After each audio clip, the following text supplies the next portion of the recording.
Y esperamos, hermanitos, que esta tarde, esta noche, culminemos el capítulo 1 de Hechos. Así es que en el tiempo que consideramos para todas las sesiones, vamos a procurar darle, pásale voz, darle culminación a este programa, a este capítulo. Bien. Dice, y habiendo dicho estas cosas, viéndolo ellos, fue alzado, y le recibió una nube que le ocultó de sus ojos. Y estando ellos con los ojos puestos en el cielo, entre tanto que él se iba, he aquí, se pusieron junto a ellos dos varones con vestiduras blancas, los cuales también les dijeron: varones galileos, ¿por qué estáis mirando el cielo? Este mismo Jesús que ha sido tomado de vosotros al cielo, así vendrá como le habéis visto ir al cielo. Por eso cantamos algo que tiene que ver con la segunda venida de Cristo, que es el evento que todos los cristianos esperamos, y esperamos desde nuestro corazón que nos halle reconciliados con el Padre por medio del sacrificio que Él hizo para nuestra salvación. Bueno, y esa es la pretensión de todo estudio: descubrir que Cristo es el fundamento de nuestra vida. Puede ser el fundamento de nuestra vida porque es la verdad, porque es el camino y porque nadie puede ir al Padre si no es por Él. Eso dice la Biblia y eso creemos como verdad los que estamos a los pies de Cristo. Bien, entonces acostúmbrense a que todos los versículos que vemos después tienen que ver con el 9, el 10 y el 11. No pierdan de vista, por eso a veces lo que hizo Naomi y de Tania, de tener ahí su Biblia abierta en el 9, 10, 11, es un buen método para no, porque de pronto ahorita nos vamos a ir a otros versos. ¿Y de qué estamos hablando? Si no tenemos conexión directa con estos tres, nos podemos como dispersar un poco. Pero vamos a analizar estos tres versículos y así continuamente hasta terminar el capítulo 1.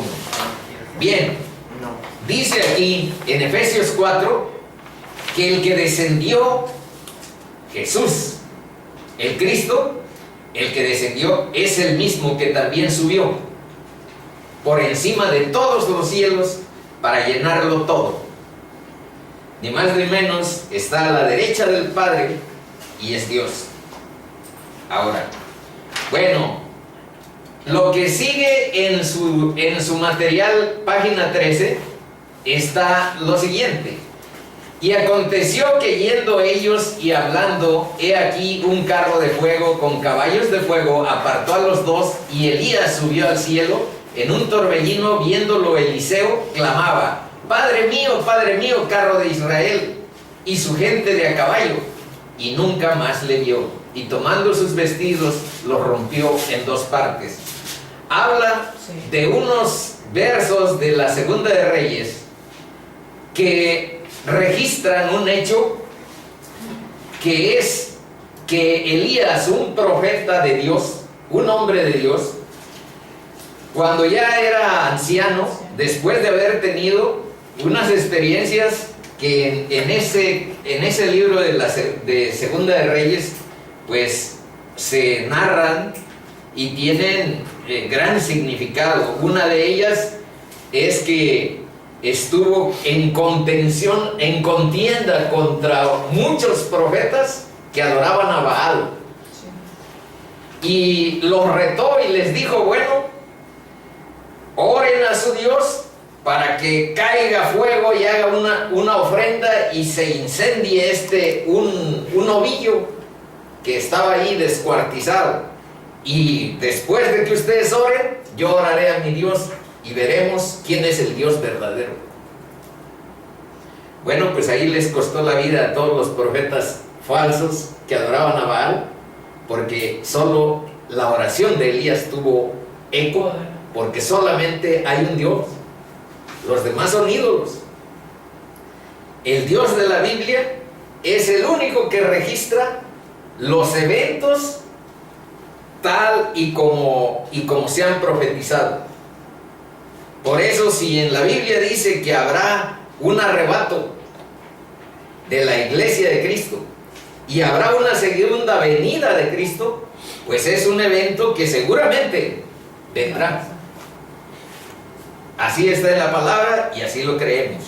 Bueno, ahora dice en Daniel: y le fuera dado dominio, gloria y reino para que todos los pueblos, naciones y lenguas le sirvieran. Su dominio es dominio eterno, que nunca pasará, y su reino uno que no será destruido. Estamos hablando de un rey, no como los reyes humanos, que duran mientras el pueblo no los tumba, o duran mientras las situaciones de su propia edad se lo permiten. Estamos hablando de un reinado eterno y estamos hablando de Dios que se reconcilia con su creación a partir de los eventos que nosotros mismos digamos que generamos. Cuando hubo pecado en el mundo de parte de los hombres, se generó un caos para toda la naturaleza y para toda la creación que conocemos en la tierra. En la Biblia dice que la creación clama para ver si ya hay esa venida de Cristo, ese reinado, que es lo único que a los cristianos nos da una esperanza para superar la injusticia, la inseguridad y todos estos lastres que andamos trayendo los seres humanos. Tener confianza en López Obrador o tener confianza en alguno de las personas que están postuladas, pues es apostar a un evento temporal. O sea, políticamente se entiende que todos como ciudadanos tenemos ciertos deberes, y la Biblia no dice que no cumplas tus deberes cívicos. Sí, dice que lo tenemos que cumplir. Sino que al revés, que los cumplas. Tenemos que cumplir. Y hay que elegir, pero nuestra esperanza más completa, profunda, de satisfacción profunda en la vida, es de otra naturaleza también, y no está depositada en hombres. Y eso no quiere decir que no votemos por López Obrador, ¿no? Sí, porque además en la Biblia dice que las autoridades, o por Anaya, pues, finalmente no se trata de publicidad para nadie, se trata de situar el reinado de Cristo frente a algo que solamente tiene características temporales, por muy cuantiosos que sean los ríos de dinero para la publicidad y para esperanzas falsas que a veces depositamos en hombres. En realidad nuestra satisfacción profunda de justicia no se remediará hasta que venga Cristo. Sí, amén. Bueno, entonces aparecerá la señal del Hijo del Hombre en el cielo, y entonces lamentarán todas las tribus de la tierra y verán al Hijo del Hombre viniendo sobre las nubes del cielo con poder y gran gloria. Cuando el Hijo del Hombre venga en su gloria y todos los santos ángeles con él, entonces se sentará en su trono de gloria y serán reunidos delante de él todas las naciones, y apartará los unos de los otros como aparta el pastor las ovejas de los cabritos. Y ahí hay unos versos que yo me había memorizado antes de ser cristiano, después de esto que está registrado, y obviamente no está ahí, a donde dice la Biblia que cuando separe a buenos y malos, les dirá a unos: tú y ustedes les heredaremos, les daré el reino, porque cuando tuve hambre me disteis de beber, me disteis de comer, tuve sed, me disteis de beber, tuve preso y me visitasteis, Y le dijeron, pero pues ¿cuándo? Y ahí hay una lección bonita. En verdad os digo que en cuanto lo hicisteis con el más pequeño de mis hijos, lo hicisteis conmigo mismo. Igual a los que no. Tuve hambre y no me disteis de comer. Tuve sed y no me disteis de beber. ¿Pero cuándo? ¿Cuándo fue eso? No te vimos. En verdad os digo que en cuanto lo hicisteis con el más pequeño de mis hijos, conmigo mismo lo hicisteis. Ese es el cristianismo hermoso. No es nada más una situación abstracta, es el amor en concreto. El amor al prójimo no es un concepto. El amor al prójimo es a partir del respeto a la persona con la que alternamos, fraternidad, afecto y amor pleno. Esa es la expresión concreta, no conceptual, intelectual, de lo que es el cristianismo. Bueno, una hojita que por ahí les acabamos de repartir dice, ¿quiénes son esos dos varones? Para que ubiquemos. Dice el 10, y estando ellos con los ojos puestos en el cielo, entre tanto que él se iba, estamos hablando de la ascensión de Cristo. He aquí se pusieron junto a ellos dos varones con vestiduras blancas. Bueno, lo más fácil es decir que eran dos ángeles, pero vamos a reflexionar un poco sobre quiénes eran esos dos varones. ¿Qué dice la Biblia? Veamos qué dice en Mateo 17 del 1 al 5. Dice, 6 días después Jesús tomó a Pedro, a Jacobo y a Juan, su hermano, y los llevó aparte a un monte alto y se transfiguró delante de ellos. Esta es la gloria de Dios en el Hijo de Dios expresada cuando se transfiguró, y se transfiguró delante de ellos. ¿Qué significa? Vean aquí algunos detalles. Obviamente quiere decir la gloria de Dios. ¿Y qué es la gloria de Dios? La gloria de Dios es la unidad, es la suma total de los atributos que tiene Dios. Omnipresencia, omnisciencia, todopoderoso, etc. Misericordioso, paz, amor. Todos los atributos que Dios tiene se suman en una palabra, la gloria de Dios. Y eso es lo que hizo resplandecer, dice, y resplandeció su rostro como el sol, y sus vestidos se hicieron blancos como la luz. Y vean por qué puse este verso. Y he aquí, les aparecieron Moisés y Elías, hablando con él. Entonces Pedro dijo a Jesús, ya saben que Pedro siempre la andaba regando, y ven aquí otra vez la riega. Se trataba de Elías y de Moisés, todo transfigurados, o de alguna manera entidades pues de otra naturaleza. Pero de todas maneras Pedro dice, muy acomedido, eso sí, hay que reconocerlo, acomedido. Dice, entonces Pedro dijo a Jesús, Señor, bueno es para nosotros que estemos aquí. Hasta ahí va bien. Bueno es que un humano común y corriente pueda ver la gloria de Dios. Pero ahora vean lo que dice. Si quieres, hagamos aquí 3 enramadas. No sea que se vayan a solear.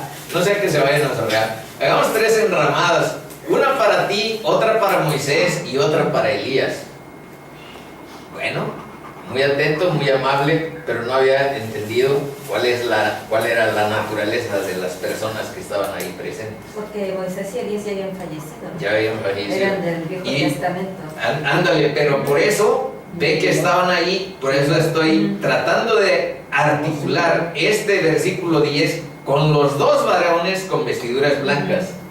Porque esos dos varones probablemente, no estamos así asegurándolo, pueden ser Moisés y Elías porque hay este antecedente. Hay este antecedente de la transfiguración. Mientras él aún hablaba, pero ahora vean lo que pasa. Mientras él aún hablaba, una nube de luz los cubrió. Por eso también lo puse, porque aquí justamente es un evento similar. Dice, y le recibió una nube que le ocultó de sus ojos. En el versículo 9. Justamente esa nube fue la guía del pueblo de Israel en el desierto y refleja lo que ya les había mencionado. Bueno, vamos a terminar de ver dice, una nube de luz los cubrió y he aquí una voz desde la nube que decía, este es mi Hijo amado, en quien tengo complacencia. A él oí. Una voz del cielo testimoniaba quién era Cristo. Solo los fariseos, solo los escribas, solo los religiosos de su tiempo no pudieron discernir la naturaleza de Cristo. Siendo los principales, siendo los sabios de su tiempo, siendo los entendidos, siendo los que cultivaban grandes tradiciones y grandes costumbres de adoración, de acercamiento, de búsqueda a Dios, los expertos en religión no reconocieron quién era Cristo. Y justamente aquí la voz del Padre es, este es mi Hijo amado, en quien tengo complacencia. A él oí. Y ahora vean, Pedro ya transformado, ya de otra manera, ya como redactor de cartas, ya pleno del Espíritu Santo, porque una cosa era Pedro y sus arrebatos de cortar orejas, porque cuando fueron a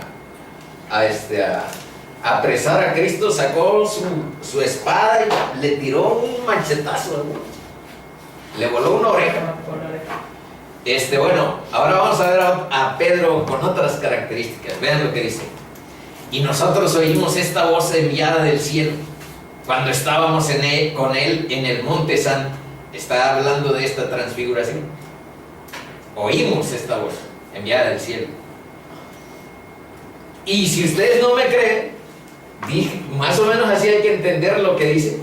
Y si ustedes algo dudan de nuestra experiencia concreta, de haber testificado presencialmente esa transfiguración, dice, vean la humildad de Pedro. Hermoso es. Tenemos también la palabra profética más segura. Nosotros lo oímos esa voz enviada del cielo. Pero tenemos también la palabra profética más segura, a la cual hacéis bien en estar atentos como a una antorcha que alumbra en lugar oscuro, hasta que el día esclarezca y el lucero de la mañana salga en vuestros corazones. Hasta literato es ahora Pedro. Vean la literatura hermosamente expresada sobre la palabra de Dios, que es más segura que su testimonio, lo dice. Y él recomienda que hay que estar muy atentos y considerarla como una antorcha que alumbra en lugar oscuro. Hay un verso en un salmo que es el 119 que dice: lámpara es a mis pies tu palabra y lumbrera a mi camino. Y vean qué significa. Lámpara es a mis pies tu palabra. Significa que te enfoca para dar unos pasos, pero que necesitas constantemente la perspectiva para estar continuamente iluminando tu caminar. O sea, no es un flashazo y ya la hiciste y ya tienes por siempre resuelto el discernimiento y la claridad de tu caminar, sino que va acompañando poco a poco tu caminar. Es hermosa esa expresión del Salmo 119. Lámpara es a mis pies tu palabra y lumbrera a mi camino. Bueno, y aquí hay un verso más o menos parecido. Hay que hacer bien, dicen, estar atentos como una antorcha que alumbra en lugar oscuro, Tampoco una antorcha da el flashazo y te da la perspectiva ya de todo, sino que poco a poco te lo va otorgando, hasta que el día esclarezca y el lucero de la mañana salga en vuestros corazones. Bueno, vamos a continuar. Ahora vamos al versículo 12.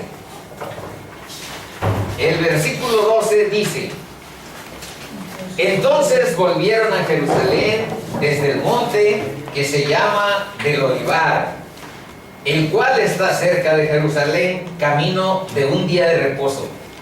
¿Qué significa un día de reposo? Los judíos tenían cuantificado, más o menos era como 1.2 kilómetros de 900 metros a 1200 metros, era lo que se permitía caminar en días sábados. O sea, eran tan estrictos que les decían: tú no puedes hacer trabajos el día sábado. Pero como tenías que ir a la sinagoga a adorar a Dios, entonces calcularon: pues nada más vamos a permitir que caminen este pedacito, 900 metros o de 900 a 1200. Y ese es el camino de un día de reposo. Digamos que un pedacito de tiempo, un pedacito de espacio, el cual está cerca de Jerusalén a 1 kilómetro para redondear. Y entrados subieron al aposento alto. Quiero decirles que este pequeño cuartito, así le queremos poner, el aposento alto. El aposento alto. ¿Por qué? Por seguir la tradición de reunirnos en torno a la palabra. Así se llamaba ese espacio. Dice: y entrados subieron al aposento alto donde moraban Pedro, Jacobo, Juan, Andrés, Felipe, Tomás, Bartolomé, Mateo, Jacobo, hijo de Alfeo, Simón el celote y Judas, hermano de Jacobo. Los celotes eran unos guerrilleros. Uno de los apóstoles de Cristo digamos que pertenecía a un grupo extremista, de los que combatían contra los romanos, pero de manera no cívica, sino airada. Esos eran los celotes, junto con otros que se llamaban esenios, y los escribas y los fariseos. Digamos que eran grupos políticos que existieron en el tiempo de Cristo. Aquí están los nombres de todos los apóstoles menos Judas, y de eso se trata exactamente. Judas Iscariote. Exacto. Dice: todos estos perseveraban unánimes en oración y ruego con las mujeres y con María la madre de Jesús y con sus hermanos. En aquellos días Pedro se levantó en medio de los hermanos y los reunidos eran como 120 en número, y dijo: varones hermanos, era necesario que se cumpliese la escritura en que el Espíritu Santo habló antes por boca de David acerca de Judas, que fue guía de los que prendieron a Jesús, y era contado con nosotros, y tenía parte en este ministerio. Este pues, con el salario de su iniquidad, 30 monedas, adquirió un campo, y cayendo de cabeza se reventó por la mitad, y todas sus entrañas se derramaron. Y fue notorio a todos los habitantes de Jerusalén, de tal manera que aquel campo se llama en su propia lengua Aceldama, que quiere decir campo de sangre. Porque está escrito en el libro de los Salmos: sea hecha desierta su habitación, y no haya quien more en ella, y tome otro su oficio. Se reunieron pues los 11 apóstoles para deliberar de la manera bíblica quién iba a ser el sustituto de Judas Iscariote. Y ahorita vamos a ver un poco adelante cuáles son los requisitos de ser apóstol, porque actualmente deben de saber que hay personas capaces de mentir, que dicen: yo soy el apóstol Rafael. Ya no me digan ni pos ni nada, ahora díganme apóstol. Y se inventan una serie de trucos publicitarios y dicen: no, pues es que yo soy apóstol. Y hay una asociación de apóstoles que obviamente son embusteros, obviamente son truqueadores de la palabra, pero hay una asociación en California que como que te acredita. Y obviamente de lo que se trata es de gloriarme yo y de tener por encima de otras personas una jerarquía que yo mismo me atribuí, o que un grupo de gente que busca poder pues lo otorga. Pero para eso es importante acercarse a la palabra, para no dejarse embaucar por gentes que no tienen escrúpulos.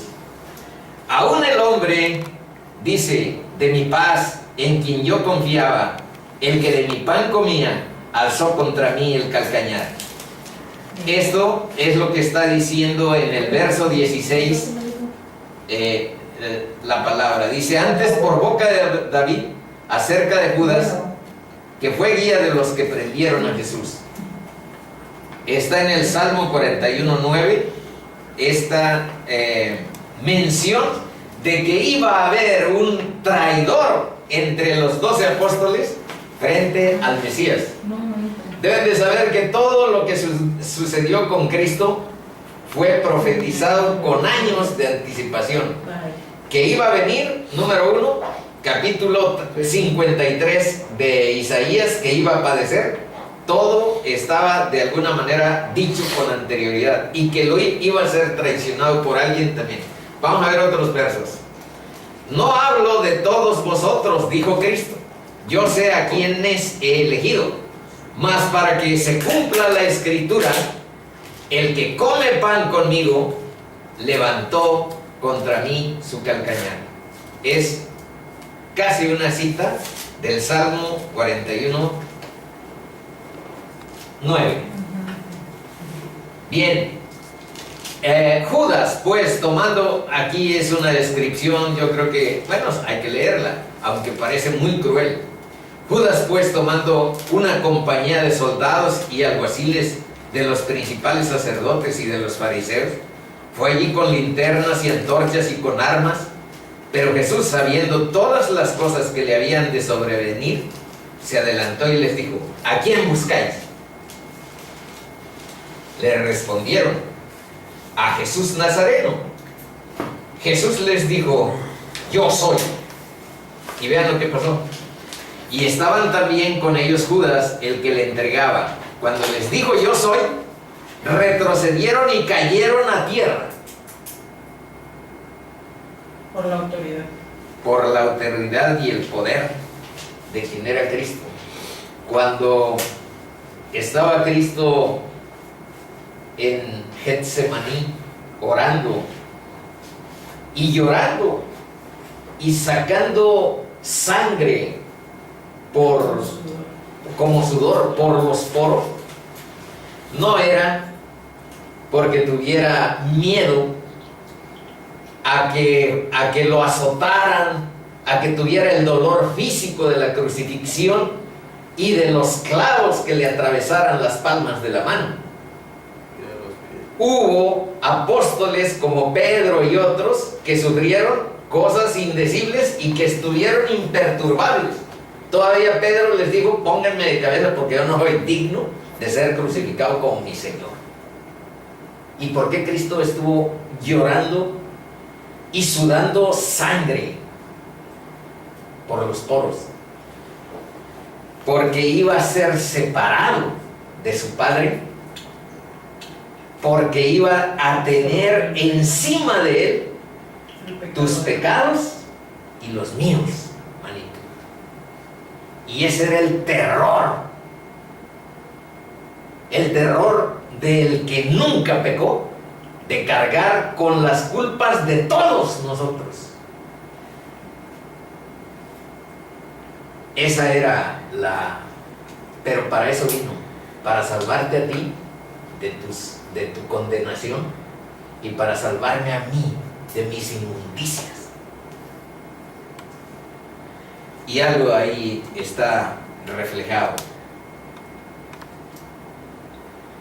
Y cayeron a tierra. Volvió pues a preguntarles: ¿a quién buscáis? Y ellos dijeron: a Jesús Nazareno. Respondió Jesús: os he dicho que yo soy. Pues si me buscáis a mí, dejad ir a estos. Entonces, me quieren a mí llévenme, pero estos chicos, déjenlos. Y ellos, ni tardos, se dispersaron, huyeron. Bueno, entonces Judas, el que le había entregado, viendo que era condenado, devolvió arrepentido las 30 piezas de plata a los principales sacerdotes y a los ancianos, diciendo: yo he pecado, entregando sangre inocente. Mas ellos dijeron: ¿qué nos importa a nosotros? Allá tú. Y arrojando las piezas de plata en el templo, salió y fue y se ahorcó. Los principales sacerdotes, tomando las piezas de plata, dijeron: no es lícito echarlas en el tesoro de las ofrendas, porque es precio de sangre. Bueno, es un poco triste el que haya habido un traidor con las características, pero tan solo nos dice también que la avaricia puede ser filtrada en todos los ámbitos humanos. Una persona que había sido testigo de los milagros que Jesús hizo durante su vida, que lo acompañó, que estuvo testificando y viendo todo lo que pasaba, oyó la sabiduría de su enseñanza, fue capaz de traicionar a su maestro por monedas, por la avaricia. Porque además, en alguna otra parte de la escritura dice que robaba de la bolsa, era el tesorero. De los 12, era quien llevaba la lana, era el tesorero. Y en alguna parte de la escritura dice que extraía de ahí. ¿Y cuál fue el motivo que orilló esta acción tan vil, tan mezquina? Pues nos advierte de la avaricia, hermanitos. Bueno, vámonos al 21. Es un pecado también. Es por supuesto. Fruto de la carne, ¿no? La avaricia. Sí. Es necesario, pues, que estos hombres que han estado juntos con nosotros todo el tiempo, que el Señor Jesús entraba y salía entre nosotros, comenzando desde el bautismo de Cristo hasta el día en que entre nosotros fue recibido arriba, uno sea hecho testigo con nosotros de su resurrección. Ahí están los dos requisitos, a ver quién nos los dice. El primer requisito para nombrar un apóstol y que, ándale, haber estado junto con los apóstoles y que con Cristo, ¿desde cuándo? Desde el bautismo de Juan, desde que Juan lo bautizó hasta el día, ¿hasta qué día? El que estamos revisando en Hechos 1, hasta que fue recibido arriba. Aquí está. Fue recibido arriba. Hasta el día en que entre nosotros fue recibido arriba. Un apóstol es una persona que ha estado acompañando a Jesús durante todo su ministerio. Desde que fue bautizado por Juan el Bautista hasta que fue recibido por esta nube de gloria que estamos hablando y se fue al tercer cielo. Ese es el requisito. Y señalaron a dos. Aquí, había candidatos ahí. Y señalaron a dos. José, llamado Barsabás, que tenía por sobrenombre Justo, y a Matías. Y orando dijeron: estos son los procedimientos bíblicos. Aunque no lo crean, ahorita vamos a ver pues versos a donde se testimonia que antes usaban algo así como el azar, pero primero en un marco de oración. Un marco de oración. Y orando dijeron: tú, Señor, que conoces los corazones de todos, muestra cuál de estos dos has escogido para que tome la parte de este ministerio y apostolado de que cayó Judas por transgresión para irse a su propio lugar. Y les echaron suertes, y la suerte cayó sobre Matías, y fue contado con los 11 apóstoles. ¿Quién entonces salió electo como apóstol? Matías. Número 12, Matías. Matías, y fue sumado a los nombres que aquí vimos, y ya no voy a repetir: Pedro, Jacobo, Juan, Andrés, Felipe. Por eso están los nombres, para que agregues en tu memoria a Matías. Bien, ahora vamos a ver algunos versos que nos ayuden a profundizar la comprensión de esto del 21 al 26. Dice: en aquellos días vino Juan el Bautista, para referirnos a comenzando por el bautismo de Jesús. Vean lo que dice: predicando en el desierto de Judea y diciendo: arrepentidos, porque el reino de los cielos se ha acercado, pues este es aquel de quien habló el profeta Isaías cuando dijo: voz del que clama en el desierto, preparad el camino del Señor, enderezad sus sendas. Y Juan estaba vestido de pelo de camello y tenía un cinto de cuero alrededor de sus lomos, y su comida era langostas y miel silvestre, y salía a él Jerusalén y toda Judea y toda la provincia de alrededor del Jordán, y eran bautizados por él en el Jordán, confesando sus pecados. Al ver él que muchos de los fariseos y de los saduceos venían a su bautismo, les decía: generación de víboras. Vean la amabilidad de Juan frente a los religiosos. Generación de víboras, ¿quién os enseñó a huir de la ira venidera? Haced pues frutos dignos de arrepentimiento. Y Cristo dijo que no había habido profeta más grande que Juan el Bautista, que hubiera nacido de madre humana. Así es que era un gran personaje, avalado por Jesús mismo. Claro que también tuvo sus dudas, por ahí a lo mejor lo puse. Vean, ahí más adelante, la humanidad de Juan. Juan también nos enseñó un principio bíblico hermoso, que dice: es necesario que yo mengüe, pero que él crezca. ¿Y qué significa eso para ti y para mí? Que es necesario que mi egoísmo, que mi orgullo, que mi vanidad, que mi ego disminuya, pero que Cristo, su luz, crezca en mi corazón. Eso es lo que significa lo que Juan nos enseñó. Es necesario que yo mengüe, pero que él crezca. Pero vamos a ver su humanidad de Juan. Dice: los discípulos de Juan le dieron las nuevas de todas estas cosas, y llamó Juan a 2 de sus discípulos y los envió a Jesús para preguntarle: ¿eres tú el que había de venir, o esperaremos a otro? Cuando pues los hombres vinieron a él, dijeron: Juan el Bautista nos ha enviado a ti para preguntarte: ¿eres tú el que habías de venir, o esperaremos a otro? En esa misma hora sanó a muchos de enfermedades y plagas y de espíritus malos, y a muchos ciegos les dio la vista. Y respondiendo Jesús les dijo, no les dijo: sí, soy el Mesías, sino vean lo que les contestó: y haced saber a Juan lo que habéis visto y oído. Los ciegos ven, los cojos andan, los leprosos son limpiados, los sordos oyen, los muertos son resucitados, y a los pobres es anunciado el Evangelio. Y bienaventurado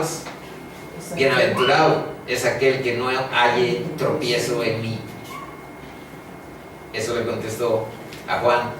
Juan, con todo que era profeta, con todo que tenía, que tuvo la presencia del Espíritu Santo cuando bautizó a Cristo, él de todas maneras desconfiaba de que fuera el Cristo, o dudó, porque toda la expectativa cultural, la expectativa humana de su tiempo, los escribas, los fariseos esperaban un Mesías capaz de tumbar a los romanos del poder y de situarse como rey en Israel y poner, digamos que de rodillas a Roma.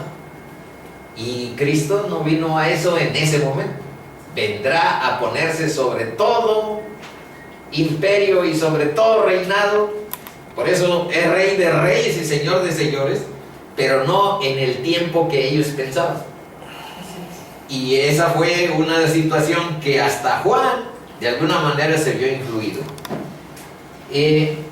Vean lo que dijo también aquí otra de Juan: y yo no le conocía, pero el que me envió a bautizar con agua, aquel me dijo: sobre quien veas descender el Espíritu y que permanece sobre él, ese es el que bautiza con el Espíritu Santo. Y yo le vi y he dado testimonio de que este es el Hijo de Dios. Por eso les decía, él ya había visto. Eso puede subir, que te diga Rafa cómo sube. ¿De qué? Bueno, como ven, hermanitos, hemos terminado la parte del capítulo 1 como nos lo propusimos. De Hechos. Ahora quisiéramos situar por un momento unas preguntas que nos han venido haciendo y que nos hemos hecho todos, de alguna manera. La primera la tienen ahí en su en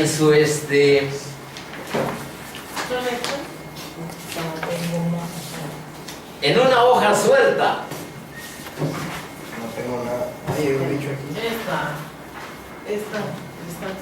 Esta pregunta la hizo Patti, una persona que vino la semana pasada, pero la hizo allá afuera, porque aquí cuando les dijimos que si querían preguntar lo hicieran con toda libertad, no la quiso hacer, pero cuando salimos ahí, sí, porque yo había dicho que tenía miedo de falsificar la palabra de Dios para endulzársela a ustedes y o darles un mensaje suave que yo sé que les gustaría.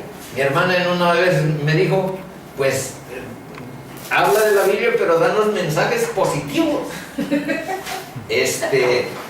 no confrontadores. Entonces Patti me preguntó, ¿por qué le tienes miedo a Dios? Y tiene razón. Vean por qué. En la primera carta de Juan, capítulo 4, dice la palabra: en el amor no hay temor. Dios es amor, ¿por qué le vas a tener temor? Dice, sino que el perfecto amor, pero aquí está el detalle, el perfecto amor. Nuestro amor por Dios todavía no es perfecto, cuando menos el mío. Yo le he orado y le he dicho, Dios, ayúdame a entender cómo amarte de toda mente, porque dice que hay que amarlo con todo tu corazón, con toda tu alma, con toda tu mente. ¿Cómo te puedo amar con toda mente si todavía no te conozco? Pero entonces Dios te contesta, ¿cómo puedes amarlo con toda mente? Pero si no le preguntas, te queda siempre con la duda, ¿será cierto lo que dice la Biblia? Y tu mente siempre divaga, tu mente siempre tropieza, tu mente siempre te lleva por un camino de esa naturaleza. Pero si oras y te acercas a la palabra, Dios te contesta. A mí me contestó en términos: soy la fuente de la vida. Si amas la vida, me tienes que amarme. Yo soy la fuente de la vida. ¿Amas la verdad? Pues para eso estudiamos. Yo soy la fuente de la verdad. ¿Amas la bondad de los seres humanos? La beatitud, algo intrínseco o ligado a la bondad. ¿Amas eso? Yo soy la fuente de la bondad. entonces también tu mente puede amar a Dios a plenitud. Bueno, dice, porque el temor, el perfecto amor echa fuera el temor, porque el temor lleva en sí castigo. ¿De dónde el que teme no ha sido perfeccionado en el amor? Bueno, yo creo que temo, pero reverencialmente, y es saludable. Vean por qué. En Proverbios 1:7 dice que el principio de la sabiduría, todos buscamos en Dios y la sabiduría plena. El principio de la sabiduría es el temor de Jehová, el temor de Dios. Los insensatos desprecian la sabiduría y la enseñanza. Otro, no seas sabio en tu propia opinión, teme a Dios y apártate del mal. Eso significa temer a Dios, apartarse del mal. Ese es el sentido más pleno, más sencillo, pero más real acerca del temor a Dios. Pero siempre hay ese mal en el que podemos caer. Porque será medicina a tu cuerpo y refrigerio para tus huesos. Vean que apartarnos del mal puede ser una medicina. Puse este verbo de este verso porque sé por testimonio propio que es cierto. Te puedes curar de algunos males, de la ciática miposa y de cuestiones de nervios, estrés y cosas por el estilo, si encontramos la relación con Dios adecuada. Adecuada porque se basa en la humildad, se basa en creer, en confiar en lo que Dios dice, en su palabra. Encontraremos medicina a nuestro cuerpo y refrigerio para nuestros huesos. Eso dice el Proverbio 3, 7, 8. Y Cristo dijo esto a propósito del tema que estamos aquí tratando de contestar. Y no temáis a los que matan al cuerpo. No, nosotros que somos seres carnales, pues decimos, ¿cómo no le vamos a temer a esos que matan al cuerpo? Pero Cristo dijo que no temamos a los que matan solo al cuerpo, sino, mas el alma no puede matar. No temáis a los que matan el cuerpo, mas el alma no puede matar. Temed.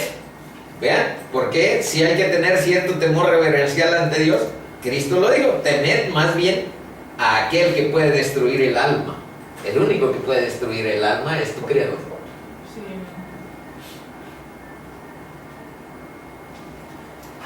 El único, dice, temed más bien a aquel que puede destruir el alma y el cuerpo en el infierno.